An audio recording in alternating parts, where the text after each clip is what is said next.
Crowded Quickie. How many times have you made a free speech argument only to be told that free speech isn't absolute because you can't yell fire in a crowded theater?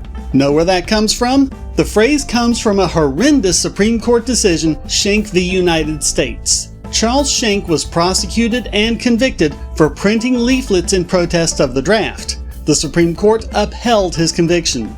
It was Oliver Wendell Holmes Jr. who made the famous statement, "The most stringent protection of free speech would not protect a man in falsely shouting fire in a theater and causing a panic." Yes, if you've ever used that phrase to justify some kind of government infringement of our rights, you've used the phrase of someone making an excuse to stop someone from protesting the military draft. Feeling good about yourself? Of course, the theater owner can still kick you out, but we're talking about what's considered criminal here. The statement itself was never precedent, it was just dicta, as Schenck wasn't about fires or theaters. And Holmes himself changed his mind a few years later in his dissent in Abrams v. United States. The decision was nullified in Brandenburg v. Ohio.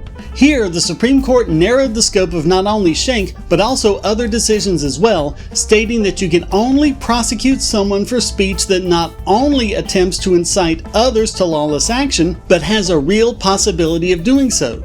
And the threat the speech represents must be imminent. This is the imminent lawless action standard, which was clarified in Hess v. Indiana to say that speech inciting future lawless action is in fact protected. You absolutely can shout fire in a crowded theater. Anyone who says otherwise would advocate a system that would jail people for protesting war, quintessential protected speech.